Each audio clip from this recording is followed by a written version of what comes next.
Well, folks, this should be no surprise to you, but I'm in another undisclosed location. So, if you are a highly targeted individual and you are usually basically running for your life, or I don't know, this time they took out my phone. Coincidentally. Sometimes they take down my computer. Sometimes they take down my vehicle. Sometimes they take down my job. Sometimes they make my kids real sick. Sometimes they make me real sick. I've been poisoned like I don't know how many times. Pretty much the only thing I haven't been is shot or stabbed. Basically, if you've ever experienced, I think it's called no-touch harm, it basically means we don't leave any bruises. We psychologically fuck with you, we emotionally fuck with you, we environmentally fuck with you, but no one is ever actually putting their hands on you, so you don't have a culprit. And also, with no marks, you can't prove it's happening to you. The gaslight. Oh, the gaslight. It is so much easier to gaslight people into oblivion and make even them think that they're crazy, but they're not. Listen, those files we all just saw, okay, you know what you saw. I know what you saw. They know what you saw. The stuff they're having to do now to distract you from what you saw is crazy as fuck, and it's actually only further incriminating them. And the thing is even if you gotta stay in a damn safe house, even if you gotta live in your car, I don't care if you live in a fucking phone booth, it is better to live free than to die a slave. You don't have to watch scare tactic news. You don't have to buy into the bullshit. You don't have to work their 9 to 5. Your kids don't have to go to public school. You don't have to be on record anywhere doing anything. Let me tell you a few jobs that are never going to go away. Childcare, funerary work, hospital work. If you can clean a house, change a baby's ass, or sit with an old person, you will always have work, and it doesn't have to be you can make money without making a paycheck. You can survive without all the extra. You can survive without being in survival mode, but you have to pull yourself out of the survival mode first. You have to get out of harm's way first. Now, harm's way may be presented as something on TV, may be presented as your coworkers, it may be presented as a medical issue with fucked up doctors who keep giving you bad diagnosis. You are your own best doctor. Don't just pill yourself into oblivion, because that's what they really want. They want to stress people out so bad that you basically will do anything to distract yourself from what's going on. Here's a very good example. I'm not just making shit up. You guys remember quarantine? You remember how much the domestic abuse rates went up, how much the overdoses went up, how much the suicides went up. People being trapped in those spots and in fear elevated that agitation to a whole new level. And I'm just going to call it what it is. During quarantine, they started the Ukraine war. That shit has been going on since then. It's only elevated since then. It's like the method they were going to use against us in the first place didn't work. Didn't turn us into muggers and buggers and thieves. We were like, holy shit, neighbor, are you okay? Celebrating people's birthday, we don't know, just to let them know you're not alone, right? So it's kind of like the more they try to break us, the stronger we get. The more fucked up shit they try to do in our face, the more we're like, yo, these motherfuckers ain't one of us. They gotta go. That's still the case. They gotta go. We don't all have to be like each other. And we don't have to pray to the same God. We don't have to go to the same school. We don't have to have the same job. We don't have to have the same pay scale. If you believe in God, God is not a guy in the sky, in the clouds, with a big white fucking beard. Okay? God, from any religion, any spirituality whatsoever, is the one thing. The one thing. And the one thing is trying to understand itself through all of us, through every variation of each one of us. And I don't think the dark shit has to do with God. God is the counterpoint to that. Because God technically is good. Just add another O in there. I can prove it. God is the thing that keeps neglected kids alive when they run out into traffic and no one even knows they're gone from the house. Their neglectful ass parents are strung the fuck out, passed out, or not even there, and that kid still makes it to full grown adult. That is God at work. Whatever keeps an animal, a mangled animal, from dying, that's God. Whatever keeps a car from crashing into the front of a building where people are sitting there eating, that's God. God is the greater good, the thing that keeps life living. Because in all seriousness, if we just had darkness and there was no God, I mean, darkness is looking like it's got a lot of power right now, right? Earth is a hell realm, temporarily, right now, because that's what we've been convinced of. When we didn't know, we didn't know. We did not know. And they've spent a shit ton of money on making sure we don't know. And I'm pretty sure this video alone, it'll get stacked in a pile somewhere. We won't see it again, but to those who do need to see it, you'll see it. You'll know. What I'm getting at is these people have been playing God in our lives here in the physical because they've got the number, the monies, and the propaganda machine. This that you're looking at right now. Think about it. Before the radio, like, people had the newspaper for their town, so whatever they wanted that town to think or know, that's what that town knew. And the town next to them got different information because they read a different newspaper. Okay, well, they could keep the masses kind of separated like that. Their power structures could stay. Once we got television, a broadcast, you cast a broad net to gather up more, and you program them through their television programs what to think and what to feel, especially through the news, local news. I watched a woman say it the other day, news is actually north, east, west, and south, coming from all directions. So, the bullshit's coming from all directions. But here's my point. The propaganda machine, from the radio to the TV to the internet itself, they can feed us any line of shit they want to, and they can block or deaden or silence whoever they want to. But, because we are globally connected at this point, they can't control the masses the way they used to. They can, but not the same as they used to, because we actually do have ways to check across the world, across the pond. I mean, like, we can call, we can check, we can find out. It used to be you just have to take their word for it. You couldn't fact check. Well, now you kind of have to go see it with your own eyes to fact check. Here's one thing where the facts don't change. Books. Did we forget about books? Once that book is written, it can pass hand to hand to hand, and that information never changes, just the reader. You put it on the internet, it changes every time someone touches it. You can clip it, you can snip it, you can edit, you can AI, you can do whatever the fuck you want to it. You can manipulate it, right? So with that in mind, let's consider that all information coming from our feeds, it could be feeding us a line of bullshit. It's probably not feeding us that much truth right now. And the ones who are trying to feed us truth are being starved the fuck out. It's simple. It's simple math. But honestly, these people who are playing God know there's a real God, okay? Because their consequences are showing up. It's not just us, the people. They're laughing in our faces like there's nothing y'all can do about it. We told you, you saw it, and a lot of y'all have survived it, but what are you going to do? Well, if they were proud of what they were doing, this would just be out in our faces, matter of fact, this is how shit is. But it's not. They hide it in great numbers with large sums of money. Huge orchestrations like this. I don't even know how they have time to keep this going, except this is their livelihood. Now, they're in a serious scramble, and it's sleight of hand. Look over here, not over there. Look over here, not over there. It doesn't fucking matter. No one's about to forget what they just saw. And furthermore, the ones who lived through it, they're not going to forget either. Those are actually the people that were seeking justice in the first place that blew the lid off this whole thing. So I don't think that it matters that these people own and operate a bunch of shit. They don't own and operate us. We're not puppets. They are. And the truth is, they're actors. You know they're actors. What did they say? Who is the acting senator? Who's the acting president? Who's the acting politician? They're just acting like.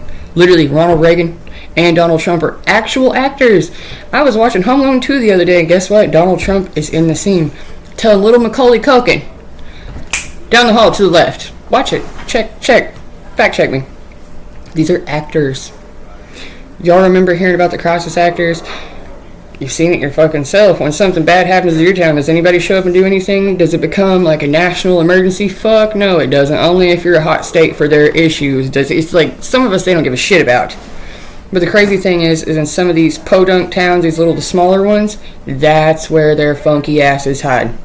I'm not going to say the state that I live in, but I will say Oprah's punk ass has a house that she regularly visits here. There are a few other ones. This is where they hide. Just they do a little dude ranch shit. They do a little church camp shit. Yo, the Boy Scout shit, all of it. Like these little subsidies and fraternities and sororities and bullshit like that, you're well on your way to the occult. Let's just say this. The people who are trying to puppeteer us are puppeteered by others. You can think for yourself. They're not allowed to. the pen is mightier than the sword. They got pens out here, okay? They're sitting at a desk just writing notes, jerking off on the White House lawn, having a good old fucking time. Meanwhile, we're over here confused, like, what do we do? The person who's supposed to be representing us, every time he waves that fucking thing around, gets more of us killed. And we're supposed to agree to it? We don't. And even when we don't, they will deport your ass to nowhere. I mean, there are people starting to be concerned. The deportation isn't going anywhere except into the mouth of a monster. Like, where do these people end up? And are we checking on them at all? No, we're not. We're not. They're doing so much that it feels like to all of us, each new thing is like, holy fuck, I'm glad it's not me. Shit, what about my friends? What about my family? What about my people? And so what are you going to do? Are you going to stick your head out to get it chopped off for them? I'm the type of person, yes, I would. Yes. I've been team rescue for a long time because nobody is coming back for them. Well, they're trying to do this massive cover-up, and it's just, like I said, divide and conquer, sleight of hand, just this distraction news. I don't know if any of you have ever seen the show. It's an old HBO cartoon called Crashbox.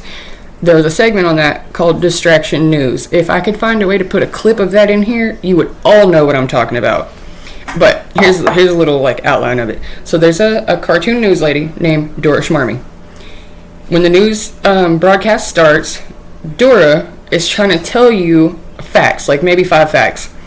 During the entire time she's talking, there are distractions coming in from every side of the screen, words going across, and you're trying to focus on what she's saying with all these distractions intentionally. And then at the end of the little news segment, she asks questions about those things. It's like, how good did you do? Me and my brother fucking love this show. We would compete over getting through these little tasks, these little riddles and things. I have never forgotten Dora Schmarmy because every time I watch the news and it's look over here, look over here, look over here, look over here. Like, have you watched fucking CNN? There's literally too much going on that shit. Just too much in the screen itself. And that's for a reason. You have that much distraction. How the fuck can you hear what they're saying? How did you gather information? Plus, when did we get so ADHD that you can't just watch someone talk? You actually need, like, graphics over here. You need something running across the bottom over here. You need something popping up picture in picture over here. What in the fuck? I mean, does it matter? Is it news anymore or is it entertainment? I don't want to be entertained. That brings me to the next point. Entertainment. And the things that we watch for entertainment, I say we because all we. If you've watched, what the hell is the show? CSI. Okay, it's if you've watched Law and Order. If you've watched CSI Special Victims Unit, okay? The shit we've been watching for entertainment is disturbing as fuck. But as long as there's a degree of separation, you just get desensitized. They don't really bother you. You see pictures and proof in real life that the gory shit you've been watching for fun, like all the Saw movies, oh, that shit really happened to someone. Well, I don't want to see that. That can't be real. There's no way. They made that up. No, they didn't. They've actually lost life and limb. They didn't make it up. The thing is the shit that was being watched for fun, consumed just for the sake of entertainment, was really being done by other people for the sake of entertainment. We can't fund this shit, guys. We can't watch it. We can't pay for it. We can't give them any more money to do this shit with. Because that's the problem. I said it for a long time. Poor people don't do this shit. Poor people don't buy compounds and hide people in the underground dungeons. It's just not there, right? So when we're wondering who does this shit, the best you can get poor people to do is sell their own fucking baby. As disgusting as it is, yeah, you find some little 16-year-old down and out who didn't plan on having a kid anyways. She's trying to give it up for adoption. There's no one wants to fuck with her or deal with her, and she just needs money to go on and live her life. You could probably con that child into selling her child and just do whatever the fuck you want with it. But I bet that if it wasn't for her poverty, she would keep the baby no matter what, and she would support it no matter what. So I have to say, for the 100th millionth time, this suffering is manufactured. It's manufactured. This is not what people just do to each other to be doing to each other. This is not just human nature. Being a greedy little fuck kind of is. I mean, but that's the only way you can move around in our society. You feel not a punishment, but a severe lack. And if you don't go along to get along, oh, they'll fucking take it out on you. They will take it out on you. Expect that. But if you do not agree with the bullshit that is coming to the forefront, or what they are trying to force us to be involved in, you gotta say no. And if saying no ain't enough, you gotta put your hands up and block them, stop them. Like, we can't do this anymore, guys. We have to think for ourselves. We have to band together. We have to strengthen our own selves, our own emotional, psychological state. Because them feeding us this line of bullshit is actually starting to become projectiles, right? Like flying arrows. It's coming from every direction. From, I don't care if you have EBT and Social Security, that's been fucked with. Your race, your ethnicity might be enough to have you fucked with. Your job status, that could be enough to have you fucked with. There's literally, like, they've hit every single bulletin point. Now, I don't want to say go ahead and play the tapes back, but we actually have this in recorded history already happening, and this is not an original idea. These motherfuckers are just opening the playbook from what already happened. Let's say circa 1940 to 1944. They're just literally going item by item, doing the same fucking thing. Well, luckily it didn't work then, so it's also not going to work now. But is it meant to provoke the rest of the world? Is it meant to provoke us? Fuck yeah. Does it make any sense? No. And the only reason to do it is to cover up what they did. It's not for our benefit at all. It's because with us seeing what they're doing, they're losing their sacrifices. Like, people are becoming aware, so the number of prey is dropping. The predator-prey relationship has changed. Just like in actual nature, say there's lots and lots of rabbits, and there's not a lot of predator at the time. The predator will come in and just get fat on these motherfuckers, right? But then it comes to a point where the rabbits are getting eaten so often that it sets a signal to them biologically. And the rabbits will stop producing as many per litter. Like, instead of having 4, they'll have 2. And then their offspring will have 2. And because it has dropped the number of prey itself, because there is less of a food supply, there are less predators. Basically making us aware of these predators has fucked up their food supply. So at this point, they're ready to start a whole war. I mean, they still got to feed the dog machine. They still got to throw something in the meat grinder, and it's not going to be them. Because the minute they stop feeding that thing, it eats them. That's real. So don't feed these motherfuckers after midnight. Don't feed them in the daytime. Don't feed them in the afternoon. Don't feed them at all. Don't let them feed us bullshit and take it as truth. I love you guys. Mom. You're your own best doctor. Think for yourself and pay attention to what you're looking at. What you're feeding your brain, what you're feeding your heart. Don't do that. You need more light and more love. You don't need more hate and more fear. I love you.